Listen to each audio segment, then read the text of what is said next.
Aku menggenggam surat diagnosis penyakit terminal dan memutuskan hubungan dengan kekasihku, melihat matanya yang memerah dan tatapan tak percaya. Dengan sedih saya berbalik dan membeli tiket pesawat tercepat ke luar negeri.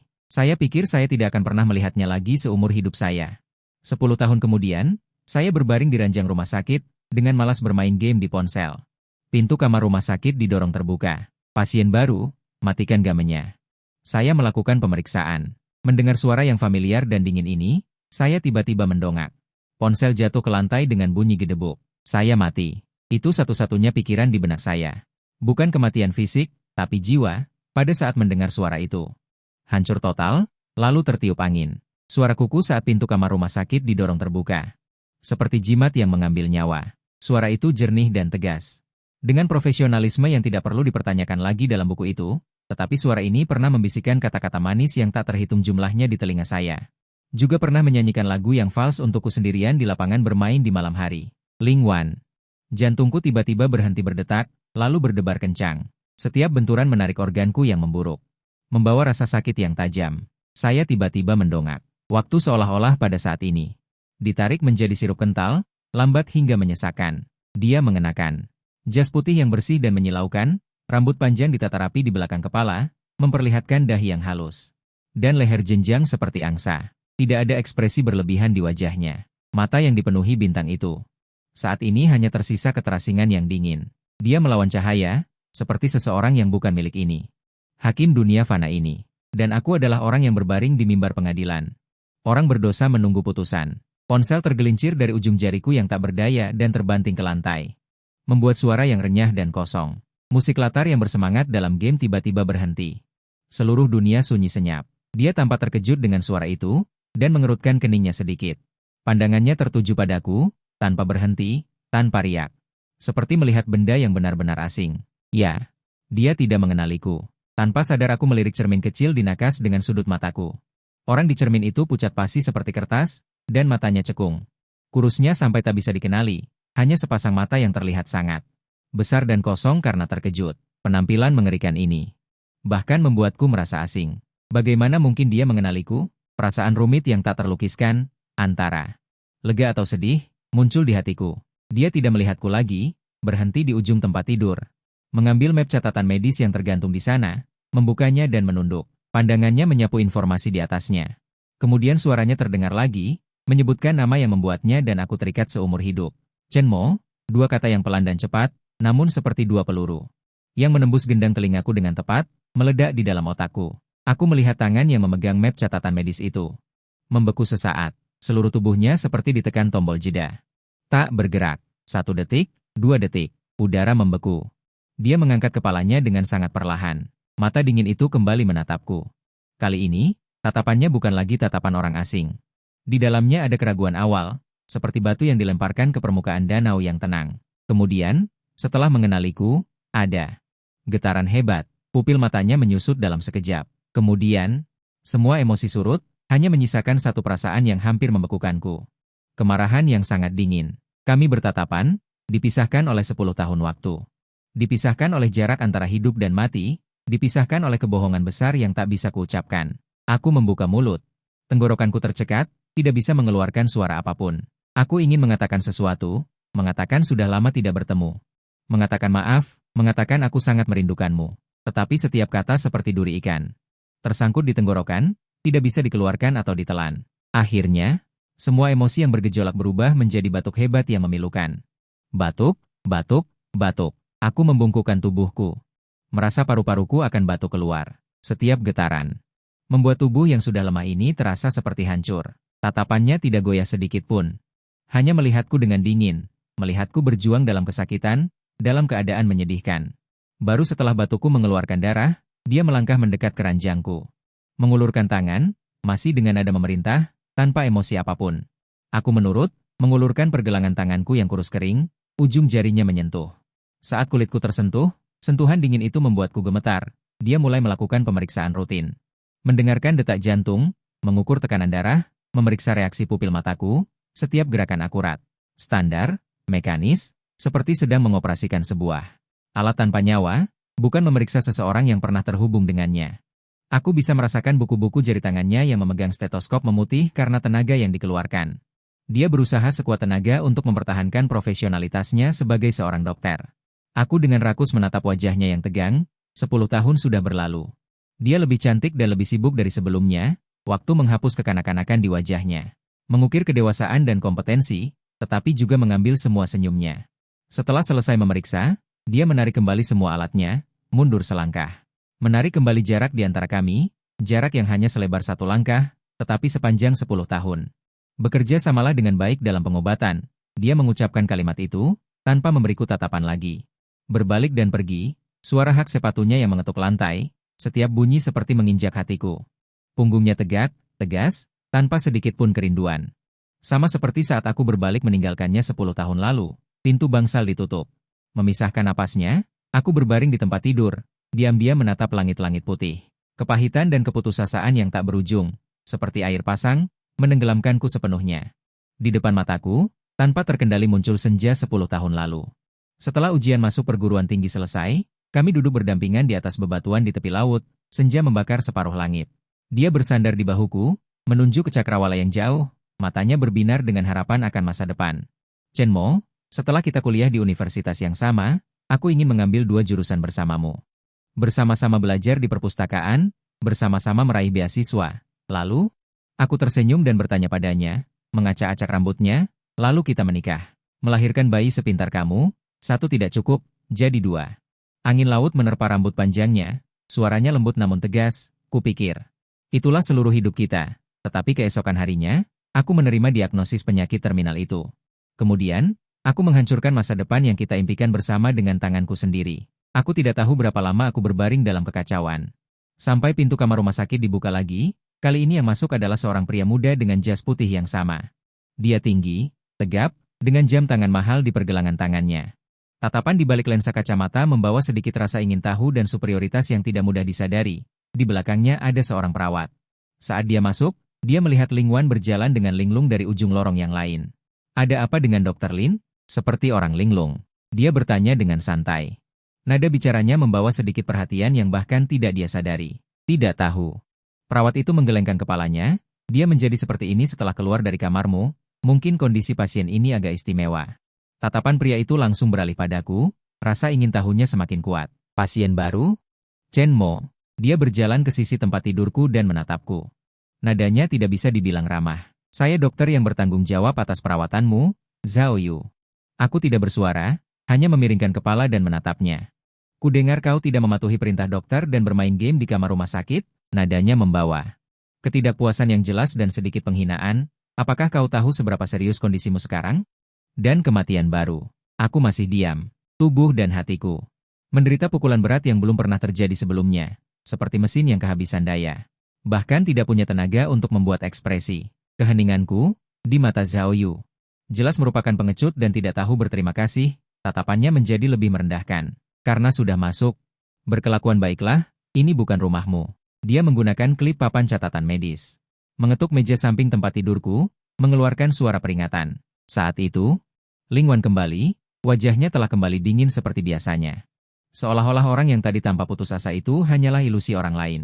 Dia bahkan tidak melihatku, langsung berkata kepada Zhao Yu, Dr. Zhao. Mengenai rencana perawatan untuk pasien di ranjang 41, saya punya ide baru.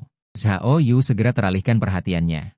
Dia menatap Ling Wan dengan tatapan fokus dan penuh semangat. Katakan. Mereka mulai membahas kondisiku di depan ranjangku. Fungsi miokardiumnya. Kecepatan penurunannya jauh melebihi perkiraan. Perawatan obat konvensional sudah tidak ada artinya. Saya sarankan untuk menggunakan terapi intervensi gen target. Meskipun ini berisiko. Tapi mungkin satu-satunya cara untuk memblokir perkembangan penyakit saat ini. Suara Ling Wan tenang dan profesional. Setiap kata seperti pisau bedah yang tajam. Aku mendengarkan mereka menggunakan istilah medis yang tidak ku mengerti, mendiskusikan jantungku, pembuluh darahku, genku, mendiskusikan hidupku, matiku. Aku merasa seperti spesimen yang dipajang di etalase, topik yang dingin. Orang luar yang tidak berhubungan denganku. Tidak bisa. Zhao Yu langsung menolak. Ling Wan, kamu gila, teknologi ini di dalam negeri. Masih dalam tahap uji klinis. Tingkat keberhasilannya kurang dari 30%. Risikonya terlalu besar. Jika terjadi sesuatu, tidak ada dari kita yang bisa bertanggung jawab atas ini. Aku sudah mengevaluasi risikonya. Tapi itu juga satu-satunya kesempatan baginya. Sikap Ling Wan sangat tegas. Kesempatan. Itu disebut perjudian. Mempertaruhkan nyawa pasien untuk prospek akademismu. Suara Zhao Yu juga meninggi, dengan nada agresif dalam kata-katanya. Ini adalah pertama kalinya mereka bertengkar karena aku. Aku berbaring di tempat tidur, jantungku kejang karena percakapan mereka. Ling Wan, sebenarnya. Apakah kamu ingin menyelamatkanku atau ingin menggunakan cara ini untuk membalas dendam karena aku pergi tanpa pamit? Perdebatan tidak membuahkan hasil. Akhirnya, mereka pergi dengan tidak senang. Zhao Yu pergi dengan marah. Ling Wan hanya melirikku dengan dingin, pergi tanpa mengatakan apapun. Di bangsal, hanya aku yang tersisa lagi. Malam semakin larut. Lampu-lampu kota di luar jendela berkilauan, bagai lautan bintang yang terpantul di bumi. Namun duniaku hanya menyisakan sel putih kecil ini, yang dipenuhi bau disinfektan. Seorang perawat muda masuk dengan langkah ringan, mengganti kantong infusku. Dia melihat mataku terbuka. Mengira aku tidak bisa tidur, jadi dia mencoba menghiburku dengan mencari topik pembicaraan. Jangan lihat Dr. Lin dan Dr. Zhao. Bertengkar hebat hari ini, mereka berdua adalah ahli paling hebat di rumah sakit kita. Aku tidak berbicara, hanya mendengarkan dengan tenang. Terutama Dr. Lin. Dia baru berusia 30 tahun, tetapi sudah menjadi otoritas terkemuka di bidang kardiovaskular di negara ini. Nada bicara perawat muda itu penuh kekaguman, kudengar dia sebelumnya berada di pusat penelitian terbaik di luar negeri. Untuk mengatasi penyakit yang sangat langka, hingga akhirnya digaji tinggi. Untuk dipekerjakan di rumah sakit kita. Jantungku berdegup kencang. Tahukah kamu? Penyakit langka itu adalah penyakit yang kamu derita ini. Perawat muda itu tidak menyadari. Tubuhku yang langsung menegang dan pupil mataku yang tiba-tiba menyusut, masih terus berbicara sendiri. Jadi jangan khawatir, dengan adanya Dr. Lin, kamu pasti akan sembuh. Setelah dia selesai berbicara, dia juga menarik selimutku dengan baik, lalu pergi. Otakku, bagaikan dijatuhi bom atom, meledak dengan dahsyat. Ternyata begitu. Ternyata, dia menjadi ahli. Adalah untuk mengatasi penyakitku. 10 tahun ini, dia tidak melupakanku. Tetapi menggunakan cara lain, untuk menghampiriku. Keterkejutan yang luar biasa dan sebuah emosi yang tak terlukiskan, langsung mencengkeramku. Itu adalah sentuhan yang lebih dalam dari rasa bersalah. Adalah kepedihan yang lebih hebat dari sakit hati. Ling Wan, dasar bodoh. Mengapa kamu begitu bodoh? Di tengah malam, tiba-tiba dada terasa sesak yang hebat, seperti ada tangan tak terlihat yang mencekik leherku dengan erat. Aku tiba-tiba membuka mata, terengah-engah, tetapi tidak merasakan sedikit pun udara yang terhirup ke paru-paru. Monitor detak jantung di samping tempat tidur telah mengeluarkan suara alarm yang tajam dan menusuk telinga. Angka merah berkedip dengan panik. Aku merasa kesadaranku dengan cepat menghilang. Tubuh terasa dingin dan ringan. Hembusan angin. Itu Ling Wan. Rambutnya sedikit berantakan. Wajahnya tampak lelah, tetapi matanya sangat tenang, kecuali gemetar. Petunjuk di tubuhnya. Dia tidak ragu sedikit pun, dengan tegas dan jelas memerintahkan. Perawat dan dokter yang kemudian tiba. Aku melihat Zhao Yu juga tiba, tetapi dia berdiri di luar kerumunan. Hanya bisa melihat Ling Wan dengan teratur memimpin segalanya, sama sekali tidak bisa ikut campur. Pada saat ini, Ling Wan memiliki aura yang kuat. Dia adalah raja di sini. Elektroda dingin menempel di dadaku. Arus listrik yang kuat mengalir melalui tubuhku. Aku merasa kejang yang hebat. Untuk sesaat, aku berulang kali melompat antara kabur dan sadar. Aku merasa ada tangan yang hangat. Tangan yang familiar menggenggam erat tanganku yang dingin. Tangan itu sedikit bergetar. Namun memberiku kekuatan tak terbatas. Itu Ling Wan. Aku bisa merasakannya. Itu kekuatan ini. Seperti jerami penyelamat, menarikku keluar dari jurang yang tenggelam sedikit demi sedikit. Bertahan hidup. Aku mendengar sebuah suara berteriak di dalam hatiku. Bertahan hidup untuknya. Pertarungan tarik tambang dengan maut ini, aku tidak tahu berapa lama berlangsung. Ketika suara alarm yang menusuk telinga pada monitor akhirnya mereda. Setidaknya aku masih hidup. Aku dengan susah payah membuka sedikit mataku, melihat Ling Wan bersandar di dinding. Tubuhnya sedikit gemetar karena kelelahan. Wajahnya lebih pucat dariku. Rambut di dahinya basah oleh keringat.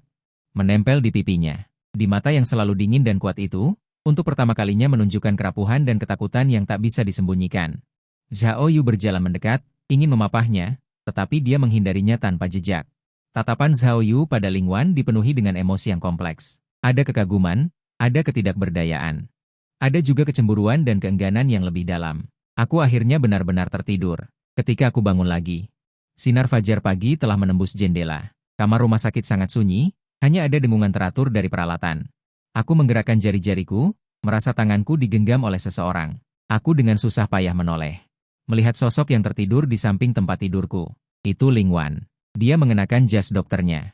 Bersandar pada lengannya sendiri, tidur nyenyak. Bulu mata yang panjang berada di bawah matanya, memberikan bayangan samar. Bahkan saat tidur, alisnya sedikit berkerut. Aku melihat, di sudut matanya, tergantung setetes air mata kristal yang belum mengering. Jantungku terasa seperti diremas erat oleh sebuah tangan, sakit hingga aku tidak bisa bernapas.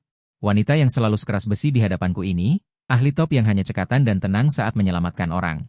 Namun, saat aku tertidur, dia meneteskan air mata untuk seorang bajingan yang meninggalkannya 10 tahun lalu. Perlahan, aku mengerahkan seluruh kekuatanku untuk mengangkat tangan yang tidak terikat oleh selang infus. Aku ingin menyeka air matanya, aku ingin menyentuh wajahnya, tetapi tanganku gemetar di udara. Pada akhirnya, tanganku terkulai tak berdaya. Chenmo, apa hakmu, kau Algojo? Kau sudah menghancurkan 10 tahun hidupnya. Sekarang, apakah kau ingin menghancurkan masa depannya juga? Aku memejamkan mata, membiarkan cairan panas mengalir dari sudut mataku dan menghilang ke dalam bantal.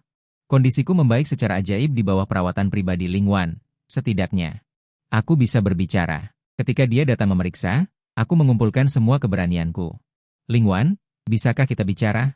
Suaraku sangat serak karena sudah lama tidak berbicara. Tangan yang sedang mencatat data itu berhenti sejenak.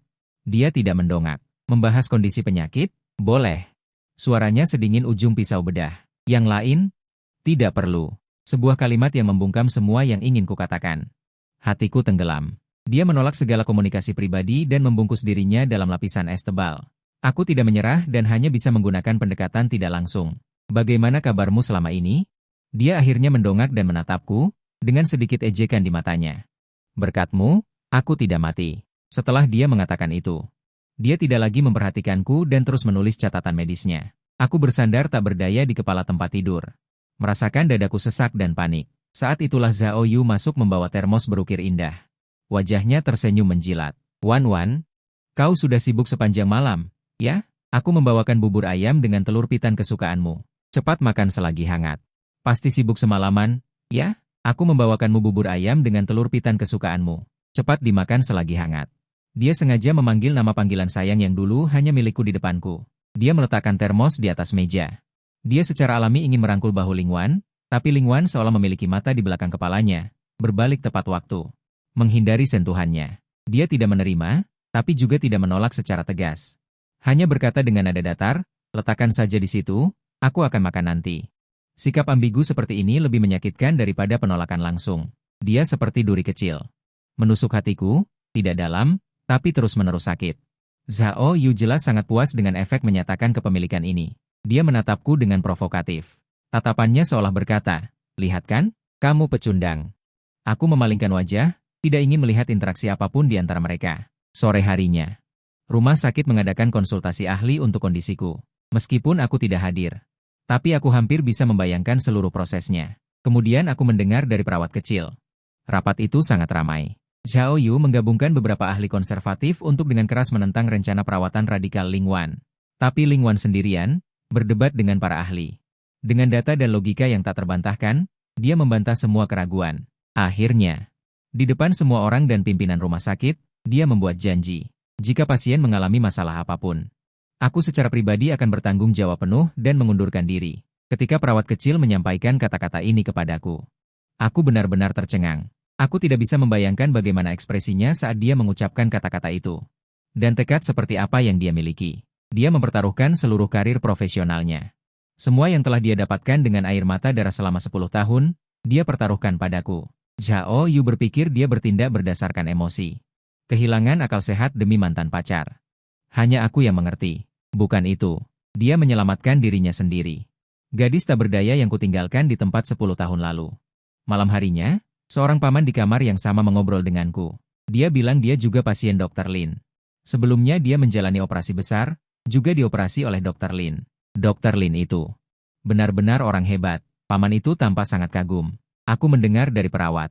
Demi menaklukkan sebuah proyek penelitian, dia pernah tinggal di laboratorium selama 3 hari 3 malam, tanpa memejamkan mata. Saat keluar, dia hampir tidak bisa berdiri. Dia pada dirinya sendiri. Lebih kejam dari siapapun. Aku mendengarkan dengan tenang, dadaku terasa sesak oleh sesuatu. Terasa asam dan pahit. Ternyata, aura dingin dan mendalamnya itu. Ketenangan yang melampaui usianya, ditempa sedikit demi sedikit dengan malam-malam tanpa tidur yang tak terhitung jumlahnya. dengan keringat yang tak ada habisnya, bahkan air mata darah. Bayangan dirinya bersandar di dinding, tampak lelah dan rapuh, muncul di benakku. Bayangan air mata yang belum kering di sudut matanya saat dia tertidur di sisi tempat tidur muncul. Akhirnya aku dengan lambat, namun sangat jelas menyadari satu hal, keegoisanku dulu, berpikir itu yang terbaik untuknya. Keputusan sepihak untuk memenuhi keinginannya, adalah pisau yang sangat kejam baginya. Aku tidak memenuhi keinginannya, aku hanya dengan tangan sendiri mengubah Ling Wan yang dulu suka tersenyum, yang manja, yang sedikit linglung, menjadi Dr. Lin yang kebal terhadap segala racun, yang tak terkalahkan. Akulah Algojo yang paling keji. Orang tuaku mendapat kabar tidak lama setelah aku kembali ke negara ini, mereka hampir tergopoh-gopoh. Bergegas ke rumah sakit, ketika mereka melihat Lin Wan mengenakan jas putih di koridor ruang perawatan. Sedang memberikan penjelasan kepada rekan kerjanya, dua orang yang berusia lebih dari setengah abad itu langsung membeku di tempat. Wajah mereka dipenuhi keterkejutan, kecanggungan, dan rasa bersalah yang mendalam. Dokter Lin, ayahku menggosok-gosok tangannya, dengan hati-hati membuka mulutnya. Ling Wan berbalik, melihat mereka, ekspresi wajahnya tidak berubah. Tetapi suhu di matanya turun beberapa derajat. Dia hanya mengangguk, suaranya menjaga jarak namun tetap sopan. Paman, Bibi. Ibuku menjawab dengan suara bergetar, matanya langsung memerah. Wan. Tidak, Dr. Lin, kami ingin menjenguk Chen Mo, dia ada di dalam, silakan masuk. Setelah Ling Wan selesai berbicara, dia berbalik dan pergi. Aku tahu apa yang ingin mereka katakan. Dan juga tahu betapa bersalahnya mereka menghadapi Ling Wan. Sore hari, ibuku menyergap Ling Wan di lorong saat dia memeriksa kamar. Aku tidak mendengar apa yang mereka bicarakan, hanya melihat ibuku terus menangis. Terus berbicara, dan Ling Wan hanya berdiri diam di sana, menunduk. Seperti patung tanpa emosi, lama kemudian Ling Wan memegang bahu ibuku. Dan mengantarnya kembali ke kamar pasien. Malamnya, ibuku mengupas apel untukku. Sambil mengupas, air matanya menetes. Nak, maafkan ibu. Juga maafkan anak Wan. Hari ini ibu sudah memberitahunya semua, ibu memberitahunya semua tentang penderitaanmu. Penderitaan dan kesulitan yang kamu alami di luar negeri. Suara ibuku tercekat. Aku berkata, berapa kali kamu menjalani kemoterapi sendirian di luar negeri? Berapa banyak penderitaan yang kamu alami? Bahkan tidak ada seorang pun untuk diajak bicara di sisimu. Aku bilang kau sangat menderita. Kau tidak bisa tidur karena sakit sepanjang malam. Aku bilang, di mejamu. Dari awal sampai akhir, hanya ada satu foto. Foto saat kalian berdua lulus SMA. Foto stiker besar yang diambil di gerbang sekolah. Tidak pernah diganti sekalipun. Tanganku yang sedang mengupas apel berhenti. Foto itu, kupikir sudah lama hilang. Ternyata, aku selalu membawanya bersamaku. Setelah ibuku pergi, kamar pasien menjadi sunyi senyap. Aku tidak tahu apa yang akan dipikirkan Ling Wan setelah mendengar semua ini. Apakah dia akan semakin membenciku? Atau apakah akan ada sedikit kelembutan? Aku tidak berani membayangkannya. Keesokan harinya, Zhao Yu datang lagi. Kali ini, rasa superioritas di wajahnya semakin jelas, bahkan menunjukkan sedikit penghinaan yang tidak terselubung. Dia memegang sebuah map di tangannya dan melemparkannya ke meja samping tempat tidurku. Chen Mo. Benar kan? Dia menatapku dari atas. Aku sudah memeriksa latar belakangmu. Keluarga kelas pekerja biasa, tidak ada yang istimewa. 10 tahun yang lalu kau adalah lulusan terbaik. Sayang sekali, sekarang kau hanyalah pecandu obat yang tidak memiliki apa-apa. Setiap kata yang dia ucapkan. Seperti jarum beracun yang menusuk harga diriku. Apa yang kau punya untuk dibandingkan dengan Wan Lan? Kau bahkan tidak bisa menyelamatkan hidupmu sendiri. Masih ingin menyeretnya ke bawah? Aku menyarankanmu. Bersikaplah lebih bijaksana dan pergi dengan sukarela. Jangan paksa aku menggunakan cara yang lebih buruk. Dia pikir kata-kata ini bisa mengalahkanku, jika sebelumnya. Mungkin aku akan benar-benar tak berdaya untuk membantah, tapi sekarang, aku tidak ingin menahannya lagi. Aku mengangkat kepala, menatap matanya yang tajam, kata demi kata. Dengan jelas berkata, kamu sama sekali tidak mengerti dia. Hanya kalimat itu. Senyum di wajah Zhao Yu membeku. Kalimat itu tepat menusuk. Titik terlemahnya. Dia bisa memamerkan urusan keluarganya, raut wajahnya menjadi sangat buruk. Saat hendak marah, pintu kamar tiba-tiba terbuka sedikit tanpa suara. Ling Wan berdiri di luar pintu, menatap kami dengan ekspresi yang rumit. Dia tidak tahu berapa banyak yang dia dengar. Jantungku langsung melonjak ke tenggorokan. Malam itu, aku demam tinggi, seluruh tubuhku tenggelam dalam mimpi yang kacau. Tidak bisa membedakan antara kenyataan dan masa lalu. Tubuhku seperti dipanggang di atas api, dan seperti dilempar ke dalam gua es. Aku melihat musim panas 10 tahun lalu. Ling Wan mengenakan gaun putih, tersenyum padaku di bawah sinar matahari. Aku juga melihat matanya yang merah, dan kata, maaf, yang aku paksa telan. Penyesalan dan rasa sakit seperti ular berbisa, menggerogoti organ dalamku. Wan Wan, maafkan aku. Wan Wan, jangan pergi. Bergumam tanpa sadar, suaranya hancur berantakan. Dalam keadaan linglung, aku merasakan sepasang tangan dingin menempel di dahiku. Sangat nyaman, menghilangkan rasa panas yang membakar. Kemudian, adalah handuk basah di wajahku, di leherku. Menyeka dengan lembut, gerakannya begitu ringan, begitu lembut.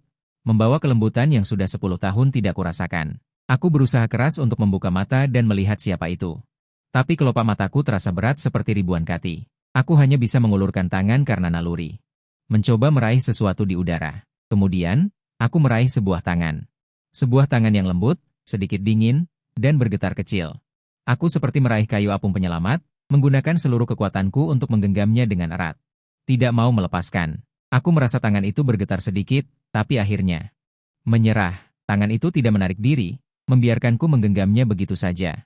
Dengan tenang menjagaku di sisiku. Malam itu, aku tidur sangat nyenyak. Keesokan harinya ketika aku bangun, demamku sudah turun. Ling Wan tidak ada di kamar pasien, seolah-olah semua yang terjadi semalam hanyalah ilusiku. Tapi di telapak tanganku, sepertinya masih terasa dinginnya ujung jarinya. Siang harinya, data rekam medis lengkap dari rumah sakit tempat aku berobat di luar negeri. Akhirnya dikirim melalui pos internasional. Setumpuk tebal. Seperti buku sejarah yang berat, mencatat seluruh proses 10 tahunku berlomba dengan maut. Perawat mengirimkan data tersebut ke kantor dokter. Zhao Yu ingin membuktikan bahwa rencana Ling Wan salah untuk mencari celah untuk menyerangnya. Dia secara sukarela membereskan tumpukan data berbahasa Inggris itu.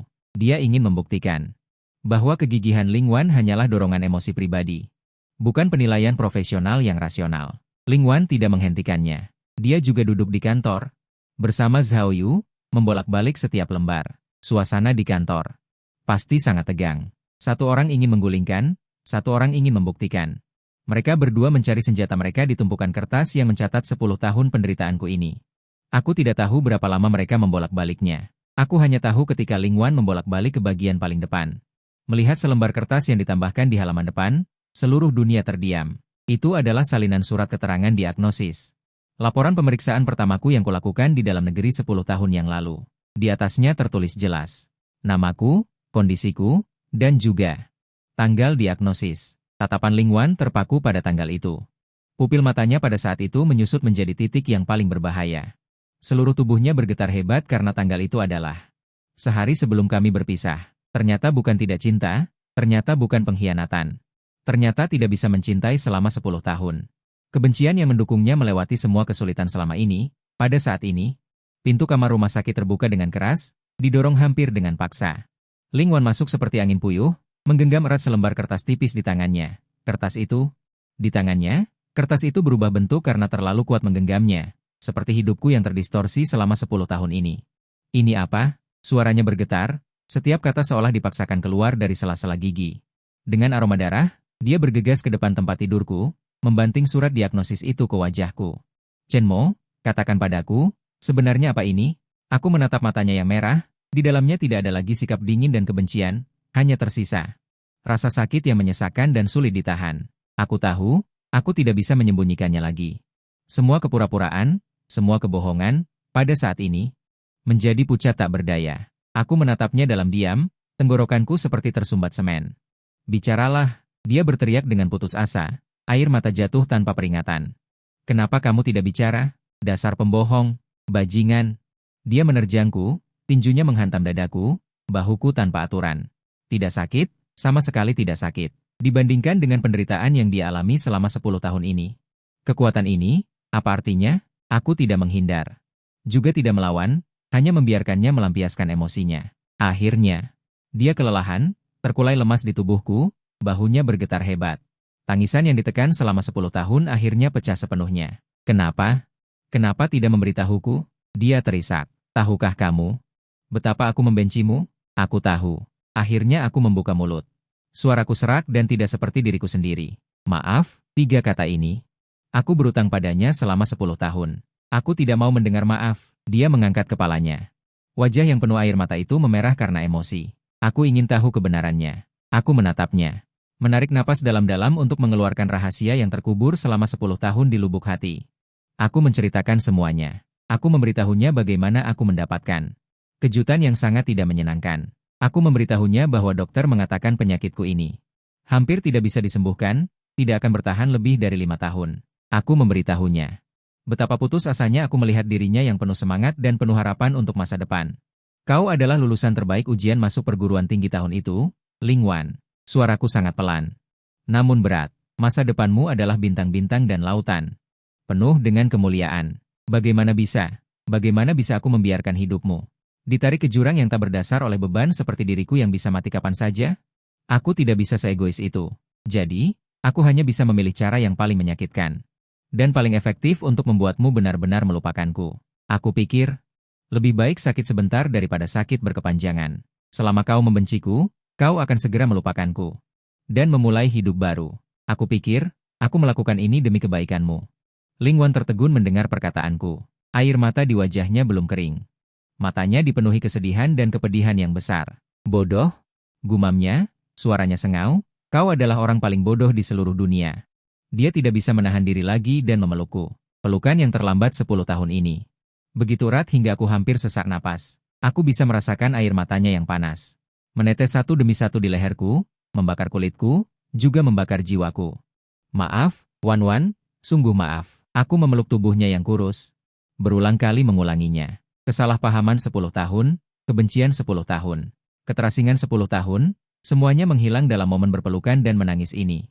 Di depan pintu kamar rumah sakit, Dr. Zhao berdiri dengan tenang. Dia menatap kami.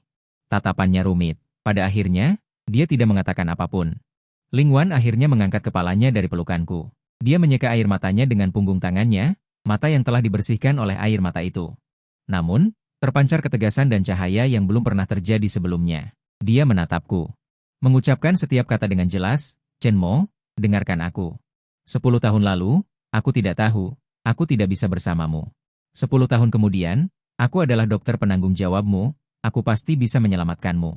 Saat ini, kita bukan lagi pasangan yang menyimpan dendam, tetapi rekan seperjuangan. Teman seperjuangan yang bersama-sama melawan maut. Keesokan harinya setelah kesalahpahaman terselesaikan, Zhao Yu berinisiatif mencari Ling Wan. Dia berdiri lama di depan pintu kantor sebelum mengetuk masuk. Maafkan aku. Dia membungkuk dalam-dalam pada Ling Wan. Sebelumnya, aku terlalu picik. Juga terlalu sombong. Aku meminta maaf atas tindakanku sebelumnya kepada Anda dan pasien. Ling Wan menatapnya dengan tatapan tenang. Aku menerima permintaan maafmu. Ling Wan. Zhao Yu mengangkat kepalanya, matanya tulus. Aku telah meneliti penelitian terbaru di luar negeri tentang penyakit ini. Ada yang mutakhir. Teknologi perawatan eksperimental, mungkin itu kesempatan terakhir Chen Mo. Dia menyerahkan materi yang dicetak dalam bahasa Inggris kepada Ling Wan. Mantan saingan cinta, pada saat ini, berubah menjadi asisten yang paling cakap. Ling Wan mengambil materi itu dan dengan cepat membacanya. Teknologi ini adalah versi lanjutan dari solusi berani yang dia usulkan sebelumnya, tetapi risikonya juga meningkat berkali-kali lipat. Tingkat keberhasilannya kurang dari 20%. Jika gagal, aku mungkin tidak bisa meninggalkan meja operasi. Tapi ini adalah satu-satunya kesempatan saat ini untukku sembuh total. Kamu putuskan. Ling Wan datang menemuiku dengan membawa materi itu dan menyerahkan semua pilihan kepadaku. Aku tidak ragu sama sekali. Aku melakukannya. Aku menatap matanya. Mengatakan dengan sangat tegas, 10 tahun lalu, aku membiarkanmu pergi agar kamu bisa hidup. 10 tahun kemudian, agar aku bisa hidup bersamamu. Aku bersedia mempertaruhkan segalanya. Aku tidak ingin melepaskan tangannya lagi, bahkan hanya sehari. Aku juga ingin berdiri di sisinya dengan tubuh yang sehat dan jujur. Mata Ling Wan memerah. Dia mengangguk dengan berat. Sejak hari itu, seluruh tim medis mulai bekerja dengan kecepatan tinggi. Ling Wan memimpin timnya, termasuk Zhao Li yang sukarela bergabung. Mereka mempelajari rencana operasi siang dan malam, mensimulasikan setiap kemungkinan kecelakaan, dan menyusun banyak rencana cadangan. Dan aku, di bawah dorongan Ling Wan, mulai secara aktif mempersiapkan diri sebelum operasi. Aku bukan lagi orang lumpuh yang tidak bisa bergerak di tempat tidur. Aku mulai makan, mulai melakukan latihan rehabilitasi. Mulai berusaha keras agar kondisi fisikku mencapai standar optimal untuk operasi. Kondisi mentalku benar-benar baru.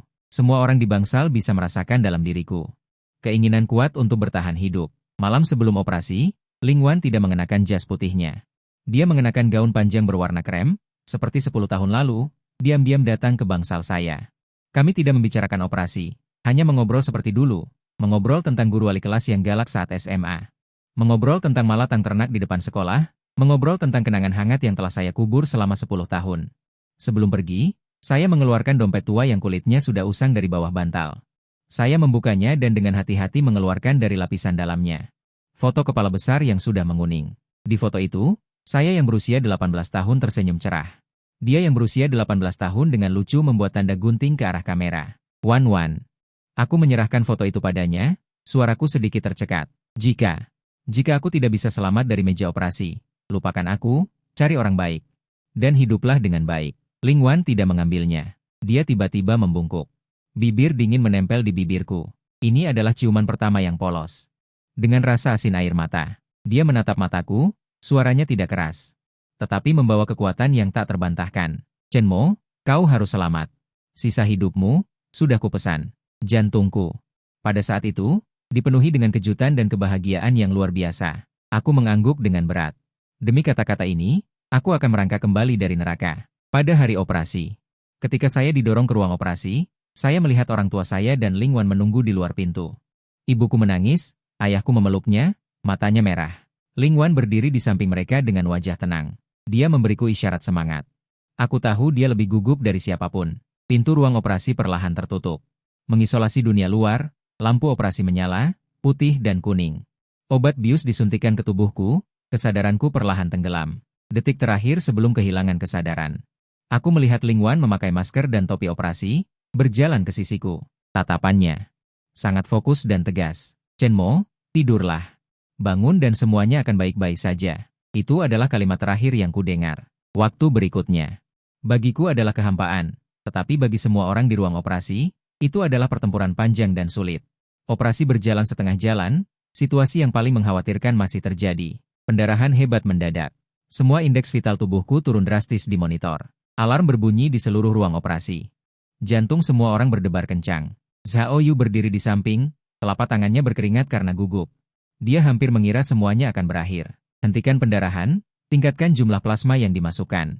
Siapkan benang jahit nomor 3. Ketika semua orang panik, hanya Ling Wan yang tetap tenang dengan mengerikan. Suaranya tidak bergetar sedikit pun. Tangannya tidak goyah sedikit pun. Dia seperti mesin paling presisi, dengan teratur memberikan perintah, menangani luka. Kekuatan mentalnya yang kuat dan tekniknya yang sangat baik, dengan paksa menarikku kembali dari ambang kematian. Operasi ini berlangsung selama 13 jam penuh. Ketika jahitan terakhir selesai. Ketika data di monitor secara ajaib kembali normal, di ruang operasi. Terjadi sorak-sorai lega. Ling Wan melepas maskernya, wajahnya yang basah oleh keringat.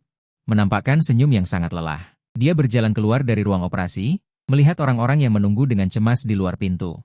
Menggunakan sisa tenaga terakhirnya, dia berkata, operasinya sangat sukses. Setelah mengatakan ini, dia tidak bisa lagi menopang tubuhnya dan lemas. Jatuh ke belakang. Zhao Yu dengan cepat menangkapnya, menggendongnya. Dengan cepat membawanya ke ruang istirahat. Di matanya, tidak ada lagi kelelahan. Yang tersisa hanyalah kekaguman dan godaan yang murni. Aku terbangun di Icu, dengan selang terpasang di sekujur tubuhku. Tubuhku masih sangat lemah, tetapi kesadaranku jernih. Aku selamat. Orang pertama yang kulihat ketika membuka mata adalah perawat yang menjagaku di sisi tempat tidur. Di mana Dr. Lin? Tanyaku dengan suara berbisik. Perawat itu tersenyum. Dia merendahkan suaranya dan berkata, Dr. Lin kelelahan dan sedang beristirahat di sebelah. Tenang saja, dia secara khusus memerintahkan untuk segera memberitahunya jika kamu bangun. Aku merasa lega dan melihat melalui dinding kaca Icu. Segera beritahu dia, aku baru merasa lega. Melalui dinding kaca Icu. Sepertinya aku bisa melihat gadis yang telah melakukan segalanya untukku di bangsal sebelah, Wan. Terima kasih atas kerja kerasmu. Giliranku untuk berjalan ke arahmu sekarang. Aku tinggal di Icu selama 3 hari sebelum dipindahkan kembali ke bangsal biasa. Pemulihan pasca operasi jauh lebih baik dari yang diperkirakan. Ling Wan datang berkunjung setiap hari tanpa gagal. Dia secara pribadi memeriksa kondisiku. Mode interaksi kami juga berubah dari konfrontasi tegang sebelumnya. Menjadi hangat dan alami. Dia bukan lagi Dr. Lin yang dingin itu. Dan aku juga bukan lagi pasien yang pendiam itu. Dia akan membantuku menyelipkan selimut dengan baik, mengingatkanku untuk minum obat tepat waktu, dan menunjukkan senyum tipis karena aku makan semangkuk nasi lebih banyak. Kami juga mulai membicarakan kehidupan masing-masing selama 10 tahun terakhir. Aku menceritakan kepadanya hari-hari kesepianku di luar negeri, menceritakan bagaimana aku bertahan melalui perawatan yang menyakitkan berulang kali dengan mengingat setiap detail dirinya. Dia juga bercerita padaku bagaimana dia berubah dari seorang gadis yang bahkan tidak berani melihat pelajaran anatomi menjadi seseorang yang bisa memimpin belasan jam operasi yang sangat sulit sebagai seorang ahli. Dia mengatakan bahwa untuk memahami Buku-buku medis abu-abu itu, dia telah menghabiskan banyak kamus Oxford. Dia mengatakan bahwa untuk mendapatkan kesempatan eksperimen, dia berdiri di depan pintu dosen selama musim dingin. Dia bercerita dengan tenang, seolah-olah dia sedang menceritakan kisah orang lain, tetapi hatiku terasa sakit saat mendengarnya. Kami berdua bertahan melalui 10 tahun yang panjang ini dengan cara kami sendiri. Zhao Yu juga mengunjungiku sekali. Dia tidak lagi memanggilnya Wan Wan, tetapi memanggilnya Direktur Lin. Dia membawa keranjang buah. Berdiri di samping tempat tidurku, dia agak malu dan menggaruk kepalanya. Saudaraku, sebelumnya aku banyak berbuat salah, jangan dimasukkan ke hati, katanya dengan tulus. Aku benar-benar kagum dengan perasaan kalian berdua, aku tidak bisa menandinginya. Semoga kalian bahagia, aku tersenyum dan mengulurkan tanganku padanya. Terima kasih, dua tangan pria itu berjabat tangan. Semua dendam hilang dengan senyuman, tubuhku. Semakin hari semakin membaik, setengah bulan kemudian aku sudah bisa turun dari tempat tidur. Dengan bantuan orang lain, perlahan berjalan di taman kecil di belakang rumah sakit. Matahari bersinar cerah, aku mengenakan seragam pasien bergaris biru putih. Berpegangan pada palang paralel untuk rehabilitasi, selangkah demi selangkah berlatih berjalan dengan canggung. Setiap langkah terasa sulit, tetapi penuh harapan. Lin Wan berdiri tidak jauh. Mengenakan jas putih, tangannya dimasukkan ke dalam saku, menatapku dengan lembut. Sinar matahari menyinari tubuhnya, melapisi dirinya dengan aura keemasan. Dia tersenyum padaku. Matanya membentuk bulan sabit yang indah. Saat itu, aku seolah melihatnya saat berusia 18 tahun. Kami seolah kembali ke lapangan sekolah menengah atas. Aku berlari di depan. Dia mengejar di belakang, tawa memenuhi seluruh masa muda. Teman-temanku juga datang menjengukku satu persatu. Bangsal itu ramai setiap hari. Mereka melihatku dan Lin Wan, dan menunjukkan senyum puas ala bibi. Kebahagiaan yang hilang dan ditemukan kembali ini, seindah mimpi yang tidak nyata. Setelah sesi pelatihan rehabilitasi lagi, aku menarik Lin Wan yang hendak pergi. Wan, tunggu aku pulih sepenuhnya. Bisa lari dan melompat, beri aku kesempatan, biarkan aku mengejarmu lagi sekali. Baiklah, aku menatapnya dengan serius. 10 tahun ini. Aku berhutang padamu, aku akan mengembalikannya sedikit demi sedikit, semuanya. Pipi Lin Wan memerah. Dia tidak berbicara, hanya mengangguk ringan. 3 bulan berlalu lagi. Di bawah perawatan cermat Lin Wan dan seluruh tim. Semua indikator fisikku telah kembali ke tingkat orang normal. Hari aku keluar dari rumah sakit. Ini adalah hari musim gugur yang cerah, mataharinya hangat, dan anginnya sejuk. Lin Wan menjemputku secara pribadi. Dia tidak mengenakan jas putih, tetapi pakaian kasual. Seperti kakak perempuan cantik dari lingkungan sekitar. Aku keluar dari gerbang rumah sakit tempat aku tinggal selama hampir setengah tahun. Aku menghirup dalam-dalam udara bebas di luar, terasa seperti mimpi. Aku tidak membiarkan Lin Wan mengantarku pulang, tetapi berkata, Wan, bawa aku ke tempat itu. Dia tidak bertanya apapun, hanya menyalakan mobil. Mobil akhirnya berhenti di tempat yang familiar dan asing, gerbang sekolah menengah atas kami dulu. Saat itu akhir pekan, sekolah terbuka untuk umum. Kami berjalan berdampingan di jalan rindang yang dipenuhi daun-daun emas berguguran, mendengarkan suara belajar yang keras dari kampus. Semuanya sepertinya tidak berubah. Semuanya sepertinya telah berubah. Kami pergi ke ruang kelas saat itu, kelas 3. Kelas 1. Kami menemukan yang pernah kami duduki dulu. Baris terakhir dekat jendela. Di sudut kanan bawah meja tua itu, masih terlihat samar-samar bekas ukiran kami dengan pisau di masa lalu. Sebuah, 4. Sebuah, 2, dihubungkan oleh hati kecil. Aku melihat ukiran itu, menoleh untuk melihat Lin Wan, matanya juga memerah. Aku menarik napas dalam-dalam dan mengeluarkan sebuah kotak beludru yang sudah disiapkan dari saku. Kotak beludru kemudian berlutut dengan satu lutut di hadapannya dengan tatapan terkejut. Aku membuka kotak itu, di dalamnya terdapat cincin dengan desain sederhana, tetapi berkilauan di bawah sinar matahari. Cahaya yang cemerlang, jantungku berdebar kencang, lebih tegang daripada di meja operasi. Teman sekelas Lin Wan, aku membuka mulutku, suaraku sedikit. Gemetar yang tidak mudah terlihat, 10 tahun yang lalu, aku kehilanganmu. Aku juga berutang masa depan yang utuh padamu. Sekarang, takdir telah membuatku menemukanmu kembali. Jadi, bersediakah kamu memberikan masa depanmu? Semuanya, berikan padaku sepenuhnya. Lin Wan menutup mulutnya. Air mata seperti mutiara yang putus talinya, terus menetes. Dia tidak berbicara. Air mata seperti mutiara yang putus dari talinya, terus berjatuhan. Dia tidak berbicara. Hanya menangis dan mengangguk dengan kuat, aku tersenyum. Perlahan memasangkan cincin ke jari manisnya, saat itu juga. Di pintu kelas, tiba-tiba terdengar tepuk tangan meriah dan sorak-sorai. Kami menoleh dan baru menyadari bahwa pintu sudah dipenuhi orang. Ada siswa berseragam sekolah, dan banyak juga lulusan seperti kami yang kembali ke sekolah saat perayaan sekolah. Mereka semua bertepuk tangan dan memberkati kami. Di antara kerumunan, aku melihat sosok yang familiar, Zhao Yu. Dia tidak mengenakan jas putih, tetapi jaket yang tampan, dengan senyum tulus di wajahnya. Bertepuk tangan dengan penuh semangat untuk kami. Aku menggenggam tangan Ling Wan, di tengah berkat semua orang. Memeluknya erat. Terima kasih, Wan Wan. Terima kasih karena tidak menyerah padaku, terima kasih. Masih bersedia menikah denganku. Setahun kemudian, tubuhku telah pulih sepenuhnya. Dengan pengetahuan profesionalku dan akumulasi 10 tahun ini, aku memulai kembali sumpahku. Dan melakukannya dengan sukses. Aku dan Ling Wan mengadakan pernikahan yang sederhana dan hangat. Tidak mengundang terlalu banyak orang, hanya keluarga dan teman terdekat kami yang datang. Zhao Yu sebagai teman juga menghadiri pernikahan kami. Dia memberikan hadiah yang besar. Dengan tulus memberkati kami untuk hidup bersama sampai tua. Di pernikahan, aku menghadap semua tamu. Juga menghadap pengantinku yang cantik, mengucapkan pidatoku. Banyak orang berkata, Ling Wan menyelamatkan hidupku. Ya, dia memberiku kehidupan kedua. Tapi aku ingin mengatakan bahwa dialah yang tidak pernah menyerah padaku. Itulah yang memberiku keberanian untuk hidup. Dia adalah satu-satunya cahaya dalam hidupku. Ling Wan menerima mikrofon. Menatapku dengan mata berbinar. Dialah yang membuatku menjadi orang yang lebih baik. Juga dialah yang membuatku mengerti apa sebenarnya misi seorang dokter. Kehidupan setelah menikah sederhana namun penuh kebahagiaan. Kami akan memasak bersama di dapur, membuat dapur berantakan, kami akan berjalan-jalan bersama setelah makan malam. Bergandengan tangan, mengobrol tentang hal-hal kecil yang terjadi sepanjang hari, kita menghargai. Setiap menit, setiap detik kebersamaan yang sulit didapatkan ini. Kemudian, kita menggunakan nama kita berdua. Untuk mendirikan sebuah yayasan amal, khusus untuk membantu pasien yang mengalami nasib serupa denganku, menderita berbagai penyakit kronis. Kami ingin menyampaikan keberuntungan dan cinta ini kepada lebih banyak orang yang membutuhkan. Senja kembali tiba, aku dan Ling Wan kembali mengunjungi pantai itu.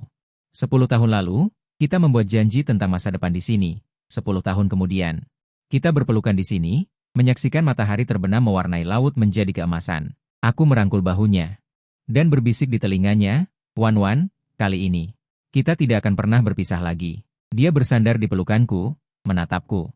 Dengan kelembutan dan kebahagiaan yang tak terlukiskan di matanya. Tidak akan pernah. Angin laut bertiup, membawa aroma asin dan kedamaian serta ketenangan. Aku tahu, kisah kita baru saja dimulai.